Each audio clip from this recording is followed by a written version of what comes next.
إن الحمد لله نحمده ونستعينه ونستغفره ونعوذ بالله من شرور أنفسنا ومن سيئات أعمالنا من يهده الله فلا مضل له ومن يضلل فلا هادي له وأشهد أن لا إله إلا الله وحده لا شريك له وأشهد أن محمدا عبده ورسوله. கண்ணியத்திற்குரிய எல்லாம் உள்ள அல்லாஹ்வுடைய நல்லடியார்களே, அல்லாஹ்வின் மகத்தான கிருபையினால் இந்த புனிதமிகு ரமலான் மாதத்தினுடைய முதல் பாதி இரவுகளை நாம் எல்லாம் நிறைவேற்றி மீதமுள்ள அந்த பாதி ரமலானை நாம் எல்லாம் அடைவதற்கு ஆவலாக இரவு தொழுகையை நிறைவேற்றிவிட்டு மார்க்க சொற்பொழிவு நிகழ்ச்சியில கவனம் எடுக்கக்கூடிய மக்களாக நாம் அனைவருக்கு அமர்ந்திருக்கிறோம். இன்றிலிருந்து வரக்கூடிய பிறை 20 வரைக்கும் நடைபெறக்கூடிய மார்க்க சொற்பொழிவு நிகழ்ச்சியில நாம் பார்க்க இருக்கக்கூடிய தலைப்பு என்னவென்று சொன்னால், திருப்பு முனைகள் ஏற்படுத்திய தியாக தோழர்களின் தியாக வரலாறு என்கின்ற தலைப்பு நாம் மீதமுள்ள 5 நாட்களில எடுத்திருக்கின்றோம். திருப்புமுனை ஏற்படுத்திய தியாக தோழர்களுடைய தியாக வரலாறு என்பது இந்த உலகத்தில் வாழ்ந்து மரணித்த நபிகள் நாயகத்தினுடைய பயிற்சி பட்டறையில் வார்த்தெடுக்கப்பட்ட சத்திய தோழர்கள், அவருடைய பற்றியான அந்த வரலாற்றுகள், செய்திகள், சம்பவங்கள் எல்லாம் நாம் பல தரப்புல கேள்விப்படக்கூடிய ஒரு நிகழ்வாக இருக்கும். நாம இந்த தலைப்பின் கீழாக பார்க்கக்கூடிய செய்தி எதை பற்றி என்று சொன்னால், அவர்களை பற்றியான ஒரு குறிப்பிட்ட சில அம்சங்கள், ஏதோ ஒரு நிகழ்வு, ஏதோ ஒரு செய்தி, ஏதோ ஒரு சில விஷயங்கள் அவருடைய ஒட்டுமொத்த வாழ்க்கையினுடைய நிலையுமே அப்படியே திருப்பி போடக்கூடிய சில நிகழ்வுகளாக அமைந்திருக்கும். வரலாற்று செய்திகள் அது மாதிரி எவ்வளவோ இருக்கின்றது. ஏதோ ஒரு நிகழ்வாக இருக்கும், சின்ன சின்ன ஒரு சம்பவங்களா இருக்கும். அதன் மூலமாக அவருடைய வாழ்க்கையினுடைய நிலையை அப்படியே தலைகீழாக மாறக்கூடிய அளவிற்கு அல்லாஹ் ரப்பல் ஆலமீன் ஒரு திருப்பு முனைகளை அவர்களுக்கு ஏற்படுத்தி காட்டினார். சரி, அவங்களுடைய வாழ்க்கையில மட்டும்தான் என்று பார்த்தா அப்படி கிடையாது. அவர்களை பயிற்சி பட்டறையில் உருவாக்கக்கூடிய இடத்துல இருந்த அல்லாஹ்வுடைய தூதர் நபிகள் நாயகம் ஸல்லல்லாஹு அலைஹி வஸல்லம் அவர்கள் இருக்கிறாங்கல்ல, அந்த பிரச்சாரத்தினுடைய ஆரம்ப காலகட்டம் அங்கே செய்தி இறங்கப்படுகின்றது. வேத செய்தி அல்லாஹ்வின் மூலமாக அவர்களுக்கு அருளப்படுகின்றது. தான் அறிந்த செய்தியை மக்கள் மத்தியில் பிரச்சாரம் செய்ய போனாங்கல்ல, மக்கள் மத்தியில் ஏகத்துவத்தை எடுத்துரைக்க போனாங்கல்ல, அந்த சந்தர்ப்பத்தில் அவர்கள் சந்தித்த சோதனைகள் வேண்டிய சில படிப்பினை என்ன தெரியுமா? ஒரு வரலாற்று சம்பவங்கள், ஒரு வரலாற்று செய்திகள், அதற்கு முன்னதாக அதனுடைய அடிப்படை களமாக அமையக்கூடிய நேரத்தில் அல்லாஹ்வுடைய தூதர் அவர்கள் உருவாக்கிய அந்த சமுதாயம் இருக்குதுல்ல, அது எப்படிப்பட்ட சிரமங்கள்லாம் சந்திச்சுச்சு, எவ்வளவு பெரிய சோதனைகள் எல்லாம் தாங்கினாங்க, எவ்வளவு பெரிய வேதனை எல்லாம் அவங்களுக்கு வழங்கப்பட்டது என்பதெல்லாம் நாம் ஏராளமான நபித்தோருடைய அந்த வரலாற்று சுவடுகளில் அது பதிவு செய்யப்பட்டிருக்கின்றது. ஒவ்வொரு ஆட்சி காலத்திலுமே, அபூபக்கருடைய ஆட்சி காலத்தை எடுத்துக்கோங்க, உமர் ரலியல்லாஹுடைய ஆட்சி காலத்தை எடுத்துக்கோங்க, உஸ்மான் ரலியல்லாஹுடைய ஆட்சி காலத்தை எடுத்துக்கோங்க, என ஏராளமான ஆட்சி காலங்களிலும் அவருடைய அந்த சிரமங்கள் துன்பங்களும் இருக்கதான் செஞ்சது. இப்ப நம்ம பார்க்கக்கூடிய நிகழ்வு எது குறித்துன்னு சொன்னா, ஒரு குறிப்பிட்ட சமுதாயம் ஏதோ ஒரு காலத்தில், ஏதோ ஒரு நேரத்தில் ஆரம்ப காலகட்டத்தில் ஒரு சமுதாயத்தை சார்ந்திருப்பாங்கல்ல, அவங்களுடைய வாழ்க்கையை எப்படி மாத்துச்சு, இஸ்லாம் அவர்களுக்கு எப்படி கிடைத்தது, இஸ்லாம் என்கிற அந்த ஏகத்துவ ஜோதி அவர்களை அடைய வைப்பதற்கான அந்த காரணம் எப்படி அமைந்தது என்பதை பற்றி பார்க்க போறோம். இப்போ அதெல்லாம் பார்க்கறதுக்கு முன்னாடி நபிகள் நாயகம் ஸல்லல்லாஹு அலைஹி வஸல்லம் இருக்கிறாங்கல்ல, அந்த சந்தர்ப்பத்தில் அவங்க சந்திச்ச அந்த வேதனைங்கிறது சாதாரணம் கிடையாது. நபிகள் நாயகத்துக்கே அவங்க தொல்லை கொடுத்தாங்கன்னு பார்த்தா நம்ம ரொம்ப அதிர்ச்சி அளிக்கின்றது. இப்படி எல்லாம் சோதனை இருக்கும். நாம கேள்விப்பட்டிருப்போம், நபித்தோழர்கள் சில பேரை ரொம்ப சிரமப்பட்டு அடிச்சாங்க, உதைச்சாங்க, அவங்கள பல துன்பங்களுக்கு ஆளாக்குறான்னு கேள்விப்பட்டிருப்போம். நபிகள் நாயகத்துக்கு என்ன தெரியுமா? ஒரு முறை நபிகள் நாயகம் ஸல்லல்லாஹு அலைஹி வஸல்லம் அவர்கள் காபத்துல்லா அமைந்துள்ள பகுதியில் என்ன செய்யறாங்க, தொழக்கூடிய ஒரு வேலையில ஈடுபடுறாங்க, தொழுது கொண்டிருக்கிறார். அப்ப தொழக்கூடிய நேரத்தில் என்ன ஆகுது, அங்கிருந்து அபூஜஹல் என்ன செய்யறான், சில வார்த்தைகளை, கடுமையான வார்த்தைகளை உபயோகப்படுத்துறான். அபூஜஹல் எப்படிப்பட்ட வார்த்தைகளை சொல்றானா, இந்த மக்காமா நகரத்துல இந்த காபத்துல்லா பகுதியில நான் யாரையும் தொழுவதற்கு கூடாது என்று நான் கட்டளை போட்டேனே, அது யாருக்கும் தெரியாதா? அது யாருக்கும் புரியாதா? இஷ்டத்துக்கு தொழக்கூடியவர்களாக இருக்கின்றார்கள். இனிமே யாராவது இந்த காபத்துல்லா அமைந்திருக்கக்கூடிய பகுதியில அந்த வணக்கங்களில் ஈடுபட்டார்கள் என்று சொன்னால், காபத்துல்லா அமைந்துள்ள பகுதியில அவர்கள் தொழக்கூடியவர்களாக இருந்தார்கள் என்று சொன்னால், நான் எதை வணங்குகின்றேனோ அந்த லாத்து உஷா போன்ற அந்த சிலைகள் மீது சத்தியமாக, நான் வணங்குகின்ற அந்த கடவுள்கள் சிலைகள் மீது சத்தியமாக, யார் ஒருவர் இனிமேல் காபத்துல்லாவிலே அவர் வணக்கத்தை ஈடுபடுகின்றார்களோ அவனுடைய பிடரியின் மீது நான் மிதித்து செல்வேன் என்று சொல்கின்றார். பிடரியை நான் மிதிப்பேன். அவனுடைய முகம் இருக்குது, அவனுடைய முகத்தை நான் இந்த மண்ணில புதைப்பேன் என்று ரொம்ப திமிராக பேசுகின்றார். இது எப்ப? ஆரம்பமான கட்டத்தில். அப்ப இப்படி அறிவிப்பு செய்யக்கூடிய நேரத்தில் ரசூல் என்ன பண்றாங்க? தொழுதுட்டு இருக்காங்க காபத்துல்லா பகுதி. தொழக்கூடிய நேரத்தில் என்ன செய்யலாம்? வேகமா வந்து களத்துல அந்த தொழக்கூடிய இடத்துல வந்து நெருங்கிட்டு சில வார்த்தைகளை பயன்படுத்தலாம். இங்க நான் உங்களுக்கு தொழக்கூடாதுன்னு சொல்றா இல்லையா?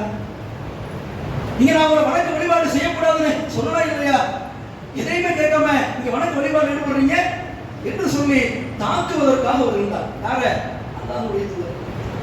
தாக்குவதற்காக அவருடைய பிடரின் மீது ஓங்கி மிதிப்பதற்காக அவன் காலடிகளை நடந்து வேகமாக எடுத்து வைக்கக்கூடிய நேரத்தில், அவன் அடிக்கி வரக்கூடிய அந்த தருணத்தில் அல்லாஹ்வுடைய உதவியை பாருங்கள். அடிக்கி வந்தவன் என்ன ஆகுது தெரியுமா? எதையோ தப்பிச்சா பொழைச்சோம்னு சொல்லி ஒருத்தன் ஓடி வருவான் பாத்தீங்களா? உதாரணத்துக்கு நாய் துரத்தி வருதுங்க.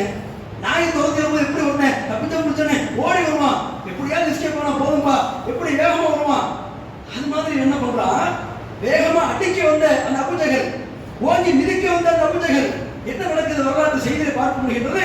அடிக்க வந்தவன் அப்படியே பின்னங்கால் பிடிக்க பேக் சைட்ல நடந்து போறான், பின்னாடி ஓடுறான். பின்னாடி தவிச்ச நிலையில அவன் திரும்பி போறான். மக்கள்லாம் அதிர்ச்சி ஆகிறான். என்னடா இது?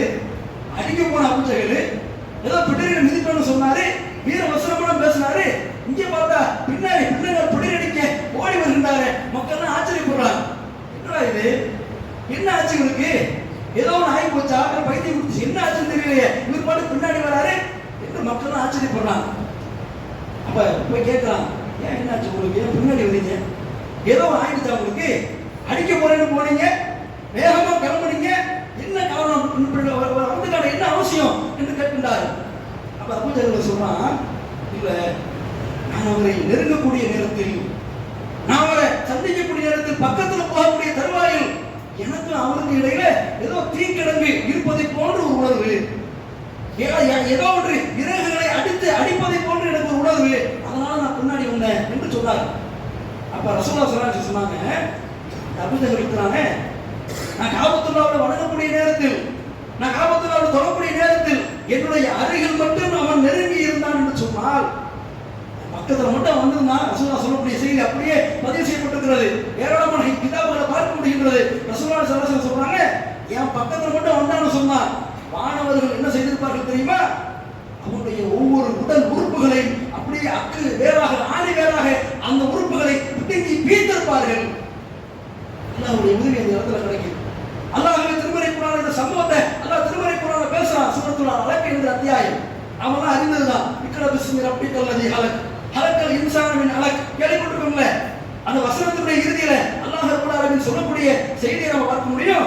நபியே, இது போன்ற தொழக்கூடிய அடியானை நீங்கள் தடுக்கக்கூடிய அடியானை நீங்கள் பார்த்தது இல்லையா? அவன் சிந்திக்க மாட்டானா? இறைவன் இருக்கிறான் என்பதை அவன் அறிய மாட்டானா என்று அல்லாஹ் அடுக்கடுக்காக சொல்லிவிட்டு சொல்கின்றான்.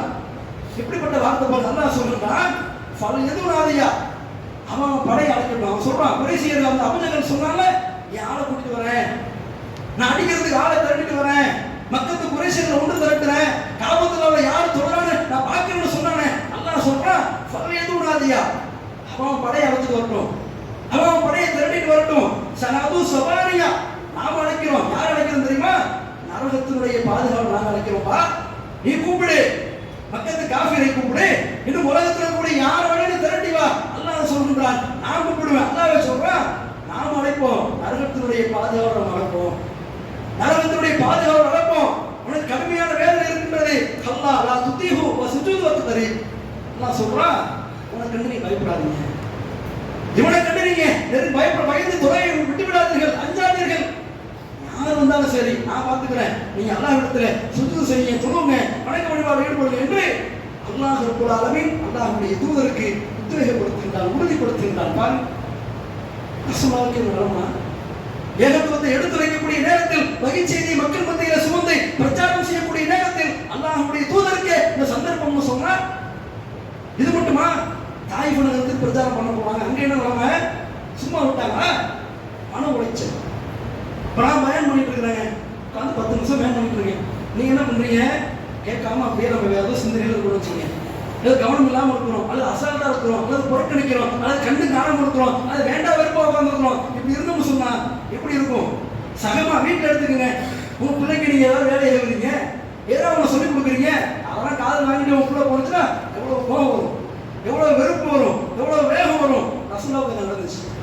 போய் மக்கள் மத்தியில் பிரச்சாரம் பண்ண போறாங்க, மக்கள் மத்தியில் தாவா செய்ய போறாங்க, யாரும் பொருட்டாவே எடுத்துக்கல, வார்த்தைகள் கேட்கல, அலட்சியப்படுத்துகின்றார்கள், அப்புறப்படுத்துகின்றார்கள், மார்க்கத்தினுடைய பிரச்சாரத்தை அவர்கள் ஒதுக்கி தருகின்றார்கள். அல்லாஹ்வுடைய தூதரே ரொம்ப மன உளைச்சலாய் சில பேர் அடித்தார்கள், சம்பவம் பதிவு செய்யப்படுகின்றது.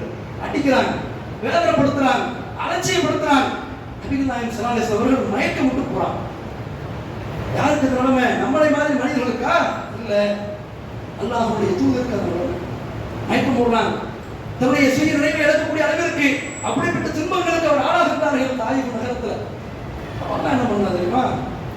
அல்லாஹ் சொல்றான், இது மாதிரி தாயிஃப் நகரத்து மக்கள் உங்களுடைய பேச்சை கேட்காம, உங்களை மதிக்காம, உங்களுடைய பிரச்சாரத்தை கண்டுகொள்ளாம இப்படி உங்களை புறக்கணித்துக் கொண்டிருக்கிறார்களா? என்ன செய்யலாம் தெரியுமா? அவங்க 2 மலைக்கு நடுவில் வாழக்கூடிய தாயிஃப் நகரத்து மக்கள். தாயிஃப் நகரம் அப்படித்தான் எப்படி இருக்கும்? மலையில இருக்கக்கூடிய ஒரு கிராமங்கள், அப்படிப்பட்ட கிராம பகுதி தான் தாயிஃப். இன்றைக்கு பிரம்மாண்டமாக இருக்கின்றது, அது வேற விஷயம். தாயிஃப் நகரம் எப்படி இருந்துச்சு? மலைக்கு நடுவில் தான் இந்த பகுதியை அமைச்சிருக்கு, மலையில தான் போகணும், நீங்க ஊட்டி கொடைக்கானல் மாதிரி அப்படிதான் தாயிஃப் நகரமே அமைச்சிருக்கு. அப்ப அல்லாஹ் சொல்றான், 2 மலைகளுக்கு நடுவில் வாழக்கூடிய அந்த பகுதியை நாம் என்ன செய்வோம்? அப்படியே அந்த மலையை திருப்பி போட்டு அந்த சமுதாயத்தை அழிச்சிருவோமா? அந்த சமுதாயத்தை இல்லாம ஆக்கிடுவோமா? எல்லாம் கேட்கிறாங்க. யார்கிட்ட? மாணவர்கள் மூலமா அல்லாஹ்வுடைய தூதரை கேட்கிறான். உங்களை எப்படிப்பட்ட துன்பத்திற்கும் துயரத்திற்கும் ஆளாக்கிய அந்த தாயிஃப் நகரத்து மக்களை 2 மலைகளுக்கு அப்படியே புரட்டி போட்டு அவங்களை வீழ்த்திடலாமா என்று கேட்கும்போது ரசூலுல்லாஹ் சொன்னாங்க, இல்ல, இன்றைக்கு அவர்கள் இடத்துல நாம் செய்யக்கூடிய பிரச்சாரத்தை அவர்கள் கேட்காமல் இருக்கலாம், நம்மளை வெறுத்து ஒதுக்கி கொண்டிருக்கலாம், நம்மளை அலட்சியப்படுத்திக் கொண்டிருக்கலாம், நாம் சொல்லக்கூடிய செய்திகளை அவர்கள் கேட்காமல் இருக்கலாம். ஆனால் இறைவன் நாடினால் இன்ஷா அல்லாஹ் அவர்கள் பின்னால் ஒரு காலத்தில், பின்னர் ஒரு நேரத்தில், பிற்காலத்தில் அவர்கள் இன்ஷா அல்லாஹ் ஏகத்துவத்தை அவர்கள் அறிவார்கள். ஏகத்துவாதியாக அந்த சமுதாயம் உருவாகும் என்று தன்னுடைய உள்ளத்தில் படக்கூடிய லட்சியத்தை வெளிப்படுத்தி காட்டினாங்களே. இன்னைக்கு என்ன நிலைமை? இன்னைக்கு எப்படிப்பட்ட ஒரு மாற்றம்? இன்றைக்கு தாயிஃப் நகரத்தை பார்க்க முடியல. ஒட்டுமொத்தமாக முஸ்லிம் சமுதாயத்தினுடைய கோட்டையாக ஒட்டுமொத்த அரேபிய தீபகற்பம் ஆயிருக்கின்றதா இல்லையா? இதுதான் திருப்புமுனை. நபி தோழர்கள் செஞ்ச திருப்புமுனையை பின்னாடி பார்க்கலாம். நபி தோழர்கள் எப்படியெல்லாம் திருப்புமுனை ஏற்பட்டது, அவருடைய தியாகத்தினுடைய வெளிப்பாடு என்ன மாற்றம் வந்துச்சு, அது பின்னாடி பார்ப்போம். ரசூலுல்லாஹ் என்ன மாற்றத்தை ஏற்படுத்தினாங்க? தன்னுடைய துவக்கத்தில் எப்படிப்பட்ட ஒரு பிரச்சாரத்தை அவங்க வெளிப்படுத்தினாங்க? அதனால் ஏற்பட்ட ஒட்டுமொத்த அரேபிய தீபகற்பத்தில் ஏற்பட்ட மாற்றம் என்ன? சொன்னது 2-3 சம்பவங்க, சின்ன சம்பவம். தாயிஃப் நகரத்துல நடந்த சம்பவம், காபத்துல்ல நடந்த சம்பவம், அதுக்கு பிற்பாடு நடந்த ஏகத்துவ எழுச்சி. இப்படி ஒட்டுமொத்த அந்த அரேபிய தீபகற்பமே இஸ்லாத்தின் பக்கம் இஸ்லாத்தை ஏற்கின்றது. இன்றைக்கு முஸ்லிம் நாடுகளாக பரிணாமப்பட்டு நிற்கின்றது என்று சொன்னால் ரசூலுல்லாஹ்வுடைய நபிகள் ஸல்லல்லாஹு ஆரம்பகட்ட பிரச்சாரம், அவர்கள் செய்த அந்த ஆரம்பகட்ட பணிதான் இன்றைக்கு ஒட்டுமொத்த திருப்புமுனையாக அந்த முஸ்லிம் சமுதாய நாடாக இன்றைக்கு பெருகி இருக்கிறது. அதெல்லாம் நமக்கு படிப்பினை. இந்த வரலாற்று சம்பவங்கள் செய்திகள்லாம் நம்ம எதுக்கு பேசுறோம், ஒரு தலைப்பாக எடுத்து எதுக்கு சொல்றோம் அப்படின்னா, நாம் நம்முடைய உள்ளங்களை வலுப்படுத்திக் கொள்வதற்கு தான். பொதுவாக பயானை பொறுத்த வரைக்கும் நம்ம பல பயான் கேட்டிருப்போம். சொர்க்கத்தை பற்றி கேட்டிருப்போம், நரகத்தினுடைய அந்த விஷயங்களை பற்றி கேட்டிருப்போம், மறுமை நாளை பற்றியான சில விஷயங்களை கேட்டிருப்போம், பண்புகளை பற்றியான சில விஷயங்களை கேட்டிருப்போம். அதெல்லாம் தாண்டி இந்த வரலாறு பற்றியான பயம் இருக்குல்ல, அது எதுக்கு கேட்கணும் நம்ம முதல்ல விளங்கிக்கணும். ஏன்னா இன்னைக்கு மக்கள் மத்தியில ஏராளமான கருத்துக்கள் வருகின்றது. எப்படி கருத்துக்கள் வருது? வரலாறு பயனால அல்லது வரலாறுன்னு பேச்சு எடுத்தாலே மக்கள் மத்தியில் என்ன ஆகுது? கேட்காத வரலாறுங்க, வரலாறுலாம் என்னங்க வரலாறு, நம்ம வரலாறு கேள்விப்பட்டிருக்கோம். வரலாறு என்பது இன்னைக்கு நம்ம வரலாறு சொல்ல போர் அடிக்கிற மாதிரி பல நிகழ்வு மக்கள் இருக்கு. அவங்க கேள்விப்பட்ட வரலாறு அப்படி இருக்கும். என்ன கேள்விப்பட்டிருக்கோம்? வரலாறு வீட்டில் ஒரே வரலாறா என்ன வரலாறு? அத்தா அம்மாவுடைய வரலாறு. அத்தா அம்மாவுடைய வரலாறு சொன்னாங்கன்னா பையன் என்ன செய்வான்? இதுதான் யாருக்கும் தெரியும். அவன் படிக்காம இருந்தான்னு சொன்னா அப்போ வரலாறு வரும். எப்பா படிப்பா, நாங்களாம் பட்ட கஷ்டம் இருக்க என்று அவங்க வரலாறு எடுத்து பேசுனாங்கன்னு சொன்னா, அம்மா அந்த வரலாறு தயவு செஞ்சு பேசாதம்மா, முடியல, போதும் நிப்பாட்டு அப்படின்ட்டுவான். சரி வீட்டில் தான் அப்படின்னு சொன்னா பள்ளிக்கூடத்துக்கு போவேன், காலேஜுக்கு போவேன், அங்கே என்ன நிலைமை? அங்கே வாத்தியாருடைய வரலாறு தாங்க முடியாது. வாத்தியார் என்ன பண்ணுவாரு? பாடம் நடத்த வருவார். அவர் நடத்துறது இங்கிலீஷ் சப்ஜெக்ட் தான். இங்கிலீஷ் சப்ஜெக்ட் வாத்தியார் என்ன பண்ணுவாரு? எழுதி பாடத்தை முடிச்சு 1/4 மணி நேரம் ஒரு பிரேக் விட்டுருவார். பசங்க நினைப்பாங்க, சரி 1/4 மணி நேரம் சும்மா உட்காந்து போல பாடத்தை கரெக்டாக முடிச்சுட்டாரு, இன்னொரு 1/4 மணி நேரம் டைம் கொடுத்தாரு சொன்னா நம்ம ஏதாவது ஒரு ஃப்ரீ ரெஷர் டைம் விடுவாரோ நினைப்பான். அதெல்லாம் கிடையாது. அது என்ன பண்ணுவாரு? நடத்துற பாடத்தை அவன் நடத்தி முடிச்சுட்டு மீதி 1/4 மணி நேரத்துல அவர் சொந்த வரலாறு பேச ஆரம்பிச்சுவார். என்ன வரலாறு? தம்பிங்களா, காலேஜ் படிக்கிறீங்க, காலேஜ் வாழ்க்கை இருக்குது அப்படின்னு ஆரம்பிச்சாலும் பயம் முடிச்சுவான். ரைட்டா? ஒரு பெரிய வரலாறு நீங்க இருக்கும் போது நாம நம்ம வேலையை பார்த்துருவோம், ஒன்று தூங்கிடுவோம், அதை கட்டடிச்சு வெளியே போயிடுவோம், அவன் ஒரு முடிவுக்கு போயிடுவான். ஆனா பெரும்பாலும் என்ன வரலாறு நம்ம கேள்விப்பட்டிருப்போம்? நான் கேள்விப்பட்டது, நீங்களும் கேள்விப்பட்டிருப்பீங்க. என்ன கேள்விப்பட்டிருப்போம்? பள்ளிக்கூடத்தில் வரலாறு வாத்தியார் எடுத்து ஆரம்பிப்பார். இந்த படிப்பு இருக்குது, படிப்பு எப்படிப்பட்டது தெரியுமா? காலத்தை வீணாக்காதீப்பா, காலத்தை கை செய்த வாங்கிறாதீப்பா. நாங்களாம் எப்படி படிச்சோம் தெரியுமா? நாங்களாம் எப்படி கஷ்டப்பட்டு உருவானோம் தெரியுமா? எங்க ஊர்ல எங்க தெருல லைட்டு வெளிச்சமே இருக்காது. லைட்டு வெளிச்சமே இல்லாம தெரு வாசல் இருக்குல்ல, தெரு வாசல்ல உட்காந்து நாங்க படிச்சிருந்தா, தெரு வாசல்ல உட்காந்து தெரு விளக்கு போஸ்ட் நம்பர் இருக்குல்ல, அங்க உட்காந்து படிச்சுதான் நாங்க பெரிய லெவலில் டாப்பரா வந்தோம்னு சொல்லி இங்கிலீஷ் வாத்தியார் சொல்லுவார். சரி ஓகே, கேட்கறது நல்லா இருக்கு, அருமையா இருக்குது, எவ்வளவு கஷ்டப்பட்டு படிச்சாங்களோ, இங்கிலீஷ் வாத்தியார் எவ்வளவு பெரிய சிரமப்பட்டு படிச்சாரோ என்று அவன் நினைப்பான். ஃபர்ஸ்ட் இயர்ல நினைப்பான். செகண்ட் இயர்ல மேக்ஸ் வாத்தியார் வருவார். அவர் என்ன பண்ணுவாரு? அவரு அதே கதையை சொல்லுவார். தேர்ட் இயர்ல ஒரு வாத்தியார் வருவாரு, அவரு அதே கதையை சொல்லுவார். காலேஜ்ல இருக்க நடமை பார்த்தா ஸ்கூல்ல வரலாறு கேள்விப்பட்டிருப்பான். இதே போஸ்ட் இல்லாம வரலாறு, தெருவில் படிக்கிற வரலாறு. இதை கேட்டு கேட்டு கேட்டு கேட்டு அவன் காலேஜ் சரிச்சு போயிடும். அவனை கட்ட முடிவு வந்துடுவான். ஏன்னா ஒரு ஆள் சொன்னா சரிக்கலாம், 2 பேரும் சொன்னா சரிக்கலாம். நமக்கு வந்த வாத்தியார் எல்லாமே தெரு வழக்கில் உட்காந்து படிச்சாங்கன்னா அன்னைக்கு கரண்ட் இருந்துச்சா இல்லையா அவன் யோசிக்க ஆரம்பிச்சிருவான். அவன் விஞ்ஞானி ஆயிடுவான். இதை யோசிச்ச பிறகு விஞ்ஞானி ஆயிடுவான். அன்னைக்கு தெரு லேம்ப் இருந்துச்சா இல்லையா, போஸ்ட் லேம்ப் இருந்துச்சா இல்லையா, அல்லது அன்னைக்கு ஊர்வலத்துல கரண்டே இல்லையா. அப்ப இது மாதிரி அவன் கேட்ட வரலாறு இருக்குல்ல, அவனுக்கு அதெல்லாம் வெறுப்பு தட்டிடு, அவனெல்லாம் புடிச்சு போயிடுது. என்ன காரணம்? அந்த வரலாறுகள் அவருடைய வாழ்க்கையில் மாற்றத்தை ஏற்படுத்தவில்லை. நீ பார்க்குற மோட்டிவேஷன் ஸ்பீச்சுன்னு கூப்பிட்டு போறாங்க. இவனே பல மோட்டிவேஷன் ஸ்பீச்சுக்கு ஆளாகலாம். அதை கேட்டு கேட்டு மோட்டிவேஷன் ஆகும்னு பார்த்தா அவன் மோட்டிவேஷன் ஆக மாட்டான். அவன் வேற ட்ராக்ல போயிடறான். என்ன ட்ராக்ல போயிடறான்? அவரை பின்பற்ற போயிடறான். யார் பேசுறாரோ, யாரை சொல்றாரோ அவரை பின்பற்ற போயிடறான். யார் தெரியுமா? இவர் 100 பேருக்கு மோட்டிவேஷன் தராரு, இவர் 100 பேருக்கு அவர் ஆறு கொடுத்தாரு, உத்வேகம் கொடுத்தாரு, இவர் ஆக போக என்று அவரை பின்பற்ற ஆரம்பிச்சிடறான். சினிமா நடிகர்லாம் சில பேர் போறான். என்ன காரணம் இல்லைங்க? ஒண்ணு ஆக்டிங் அந்த மோகத்துல போறான், இன்னும் சில சாதனை பண்றான். பார்த்தாதான் எனக்கு மோட்டிவேஷன் இருக்கு. இவருடைய வரலாறு எப்படிப்பட்ட வரலாறு, இவருடைய விஷயம் எப்படிப்பட்ட விஷயம், ஆக ஓக அற்புதம் என்று அள்ளி வீசக்கூடியது பார்க்க முடிகின்றது. இதெல்லாம் கேட்கறதுக்கு நல்லா இருக்கும், கேட்கும் போது ரசனையா இருக்கும், பார்க்கும் போது அப்படியே பிடிச்ச மாதிரி இருக்கும். ஆனா நம்முடைய வாழ்க்கையில ஒன்றுத்துக்கு உதவாது. பள்ளிக்கூட வரலாறா இருக்கட்டும், அல்லது வீட்டில் நடக்கிற சின்ன சின்ன வரலாற்று சம்பவங்களா இருக்கட்டும், அல்லது நாம் அறிந்த விவரம் தெரிந்து பார்க்கக்கூடிய இந்த வரலாற்று சம்பவங்கள்லாம் நம்முடைய வாழ்க்கையில மாற்றத்தை கொடுக்குதா என்று பார்த்தால் அது எல்லாம் இல்லை. நல்லா திருமுறைக்கு நாம சொல்லி காட்டுகின்றான். சில வரலாறு இருக்கிறது, அது என்ன செய்யும் தெரியுமா? உங்களுடைய வாழ்க்கையை மாற்றக்கூடியதாக இருக்கும்.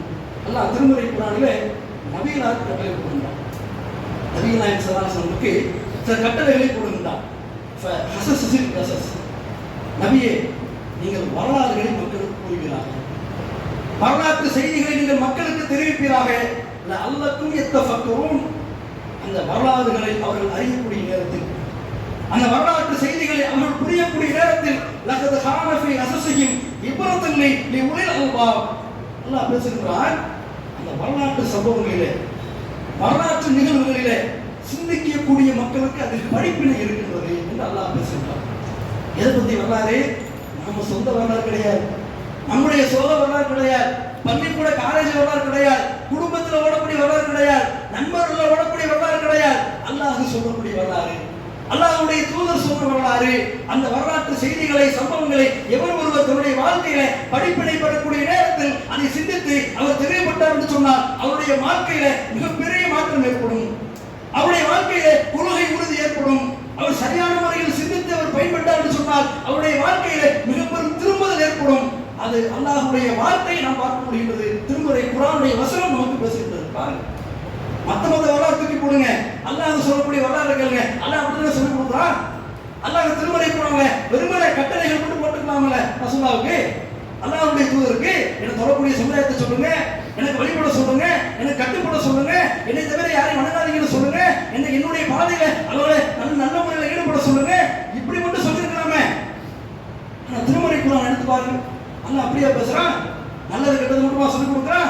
சொர்க்க நரகத்தை பத்திமா சொல்லிக் கொடுக்குறான்? மறுமை வாழ்க்கையை பற்றிமா சொல்லிக் கொடுக்குறான்? இல்ல. அதை தாண்டி ஒவ்வொரு அத்தியாயங்களிலும் அல்லாஹ் வரலாற்று செய்திகளை சொல்லிக் கொடுக்குறானே.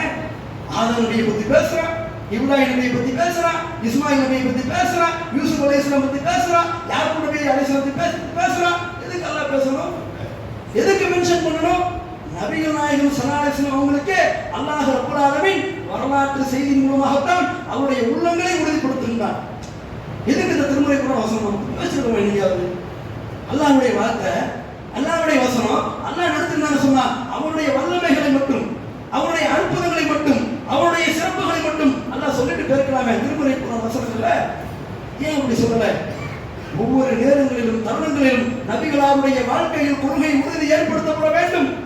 அந்த வரலாற்றின் மூலமாக மக்கள் பயன்பெற வேண்டும். அந்த வரலாற்றின் மூலமாக அவருடைய வாழ்க்கையிலே ஒரு மாற்றம் ஏற்பட வேண்டும் என்பதை உணர்ந்து அல்லாஹ் என்ன செய்யறான்? வரலாற்று செய்தியை சொல்றான். அந்த வரலாறுகளை இங்க மக்களுக்கு சொல்லுங்கன்னு அல்லாஹ் கட்டளை போடுகின்றான் திருமறை குர்ஆன். அப்படிதான் ரசூலுல்லாஹ் சொன்னாங்க. ஒவ்வொரு நபித்தோழர்களும் கஷ்டப்படக்கூடிய நேரத்தில், அவர்கள் கவலைப்படக்கூடிய நேரத்தில் அல்லாஹ் ஒருத்தவங்க அப்படிதான் அறிவுரை சொன்னாங்க.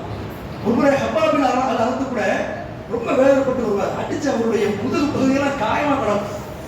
இரும்பு பட்டறையில் வச்சு அவரை இரும்பால் தேய்க்கப்பட்ட கற்களை கொண்டு, இரும்புகளை கொண்டு அவருடைய தோல் பகுதி, பின்னணி பகுதியெல்லாம் கடுமையான தாக்குதலை ஏற்படுத்துவார்கள். அவர் வழி தாங்க முடியாம ரசூலுல்லாஹ் வந்து சொல்லுவார், அல்லாஹ் முடித்தது பாத்தீங்களா நிலைமைய, பாத்தீங்களா என்னுடைய வாழ்க்கையை பாத்தீங்களா, எப்படிப்பட்ட வேதனை பாத்தீங்களா? லா இலாஹ இல்லல்லாஹ் என்கிற இந்த கலிமாவை சொன்னால், லா இலாஹ இல்லல்லாஹ் என்ற இந்த ஏகத்துவத்தை நாங்கள் ஏற்றுக்கொண்டால் எங்களுக்கு படக்கூடிய துன்ப துயரங்களை நீங்கள் பார்த்தீர்களா? அல்லாஹ்வுடைய தூதரே, எங்களுக்காக நீங்க அல்லாஹ்விடத்துல துஆ செய்யுங்க கேட்டாங்க நபி தோழர்கள். ரசூலுல்லாஹ் என்ன பண்றாங்க தெரியுமா? அவங்களுக்கு அல்லாஹ் எப்படி சொல்லி கொடுத்துருப்பா சில வரலாறு, எப்படி சில வரலாறு சொல்லி கொடுத்து உறுதியை ஏற்படுத்தி கொடுத்துருப்பா. அப்ப ரசூலுல்லாஹ் அதே டெக்னிக் கடைபிடிக்கிறாங்க. சரிப்பா, ஓகே, கொஞ்சம் பொறுத்துக்குப்பா, சரியாயிடும் என்று எப்படி சொன்னாங்களா? சரி கடந்து போன சொல்லி அப்படி அவரை கடந்து போகக்கூடிய வார்த்தைகளை சொன்னாங்களா? இல்ல. இதை நினைச்சுனா நீங்க கவலைப்படக்கூடாது. ஏன் தெரியுமா? கப்பாவுக்கு சொல்றாங்க, உங்களுக்கு முன்னாடி சில தோழர்களை வாழ்ந்தாங்க. அவங்களுக்கு என்ன நடந்து தெரியுமா? அவங்கள மணலை நோண்டி ஒரு இடத்துல மணலை நோண்டி மணல் குடியில அவர்களை இறக்கி விடுவார்கள். இறக்குவாங்க. இறக்குனா தல அளவுக்கு மண்ணு நிரம்பி இருக்குமா? ரசூலுல்லாஹ் சொல்றாங்க. அன்றைக்கு வாழ்ந்த மனிதர்கள், அன்றைக்கு இஸ்லாத்தை ஏற்பவர்களுடைய நிலைமையை பாருங்க. குழியை தோண்டுவார்கள், குழியை தோண்டி அவர் இறக்கி விடுவார்கள். கழுத்தளவு மணலால் நிரம்பி கிடக்கும்.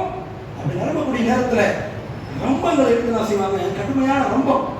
அந்த ரம்பத்தை எடுத்துக்கொண்டு அவர்கிட்ட கேட்பாங்களாம், நீங்க அல்லாஹ் மட்டும் தான் வணங்குறீங்களா, இல்ல நம்முடைய பழைய வழிக்கே நீங்க வந்துடுறீங்களா என்று கேட்கக்கூடிய நேரத்தில் அவர் சொல்லுவாரா? இல்ல இல்ல, அல்லாஹ் மட்டும் தான் வணங்கணும், அல்லாஹ்வை தவிர வேற யாரும் நாங்கள் வணங்க மாட்டோம் என்று சொல்லக்கூடிய நேரத்தில் அந்த ரம்பங்களை வைத்துக் கொண்டு அவருடைய தலைப்பகுதியினுடைய நடுப்பகுதியில் ஒரே அடி அடிப்பாங்க. ரம்பத்தை எடுத்து அடிச்சா எப்படி ஆப்பிள் பழத்தை எப்படி கட் பண்றான், எப்படி ஆரஞ்சு பழத்தை எப்படி சென்றாப்பத்தை அடிக்கிறான், அது மாதிரி மனிதனுடைய அவனுடைய தலைப்பகுதியினுடைய நடுப்பகுதியில் ரம்பத்தால் அடிப்பார்கள். அவர் இரண்டு கூறாக பிறப்பார். ரசூலுல்லாஹ் சொல்றான்.